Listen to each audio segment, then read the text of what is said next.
has crossed the line. It was my hope that after the turmoil from which Kenyans are still deeply suffering, the Kenya Kwanza administration will begin this new year with much more reflection and humility that will plant hopes that vital lessons have been learned and that 2024 will be better. We were wrong. Yesterday, on the second day of the new year, Hon. William Ruto hit the ground more haughty, abrasive, dismissive, and dictatorial than we have ever known. It would have been easy to let Ruto's threats against the judiciary pass as those of a leader who is ever getting frustrated with the reality of imminent abject failure. Certainly, the threats that Kenya Kwanza regime continues to huff and puff about must be seen in their correct context as a scapegoating and diversionary tactic from the pressing social and economic pressures the regime has subjected the people to. On the subject of Mr. Ruto's latest strange rage, judiciary is too critical to the well-being of our country and our democracy, making it extremely important that we call Ruto out and tell him that he has crossed the line. Kenyans will recall that when the Supreme Court made its contemptuous ruling against the Azimio la Umoja's presidential election in 2022, we said we strongly disagreed and accepted it in the interest of furthering the rule of law, democracy, stability, and healing of our nation. It remains our position to date that disobeying court rulings is a sure path to chaos and the collapse of a nation. Mr. Ruto has captured parliament, and bills now come straight from State House and get ratified by the lawmakers. Sometimes up to 2 bills or 3 are ratified in one afternoon. There's no debate in Bunge these days on bills. If there was ever any doubt about the malevolent intent of the Kenya Kwanza regime in regard to the Constitution of Kenya, yesterday's attack by Mr. William Ruto on the judiciary removes all the doubts. After executing a civilian coup in the election of 2022 and receiving backing from the judiciary in the illegality, Ruto has now turned upon the institution he deceptively seduced the false assurances that he had credentials in the rule of law. Azimio complained and still holds the position that no justice was done in 2022 presidential elections. But after we have at every corner stood unwavering in our respect for the judiciary, the judges, and the decisions. Ruto's entire political career has been saved by the judiciary. When he was charged with the fraud and stealing of Kenya pipeline land, it is the judiciary that saved him. When he was sued to stop his presidential bid with President Uhuru Kenyatta on account of commission of crimes against humanity, it is the judiciary that saved him.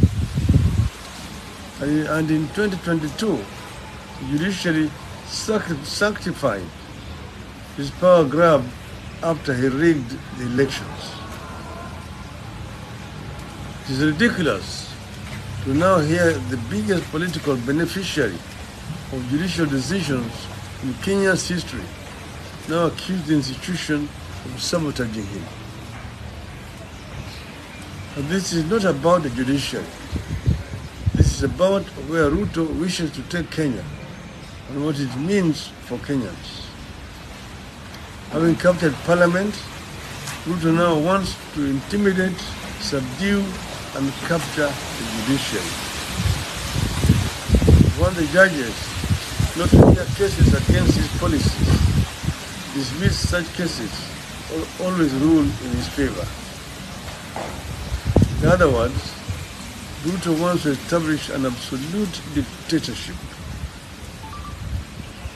Kenyans know we have been here before. We've seen days when judges had cases in the dead of the night, way past official working hours, and sent opponents of states to jail. Kenyans know we have seen days when judges got transferred, sacked, even rulings that did not favor the state. Ruto wants to return us to that era of terror. As a people, we have in the past made heavy and painful sacrifices to establish a semblance of constitutional democracy as we now know it. Kenyans have every intention to see to it that every text of the Constitution that will be promulgated in 2010 finds meaning in the manner in which they are governed every minute and every day of their lives. And no sacrifice will be too much to pay to ensure this. Our judiciary is imperfect. It has corrupt elements. But Ruto cannot convince us that the judiciary is more corrupt than the executive branch of the government, which he leads. Corruption resides in the executive. The worst case of executive corruption, of impunity, right now is the acquittal of Mr. Henry Rotich over the Aror and Kimarere dams, where hoping 63 billion Kenya shillings was lost. The executive went all out to ensure witnesses were never summoned, or those summoned were never questioned. The entire plot was to save Mr. Rotich and close the case. Ruto is not outraged by that. The executive is where the petroleum, the 16.5 billion edible oils, the 17 billion fuel scam, the duty-free rice, maize, the KCP exam printing, the 3.7 billion insecticide-treated mosquito nets deal, among other scams, were conceived and executed. Ruto has not expressed anger at these deals because they belong to the executive. Not too long ago, he stopped a dictatorship that was more entrenched locally and abroad. We will stop with Ruto too. Since the promulgation of Constitution of Kenya 2010, our judiciary has proven to be an ingenious arbiter in social, political, and economic tribulations that we have encountered as a people and presented to them.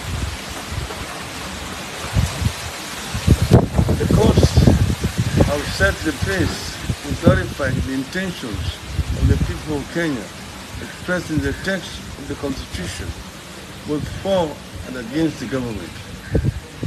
In doing so, the courts have shown valor in the interpretation of the law and never shied from speaking the truth to power when the occasion demanded it.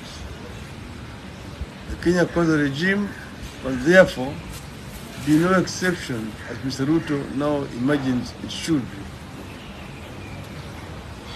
We appeal to the judiciary to stand firm in defense of the professionalism, independence, rule of law, and constitutionalism. In this judiciary, I see products of the old struggle against a vicious dictatorship. I trust that they will not allow judicial proceedings and decisions to be determined by Ruto's tantrums. With all its weaknesses and challenges, the judiciary, alongside external vigilance by citizens, remains our best bet against a return to dictatorship. The current level of political and personal attacks on the judiciary by Mr. Ruto is therefore completely unacceptable. Ruto has crossed the line and we will not allow it. Ruto must learn that it is his best insurance to obey the law. He must not depart from the book of the law to the left or to the right. There is no other way about it. There is no other way about it, and we will not allow him to invent any other way other than the law. End of statement.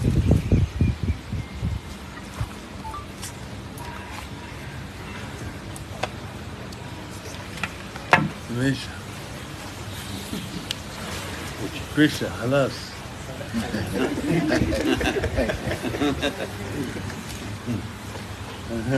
Let me ask a few questions. Yeah? What is your comment on the upside? Inaonekana kuna upside ya Mungiki kule Central. What is your take on that? Two, when are again elections? It will be relevant to hii maneno hii. Oh,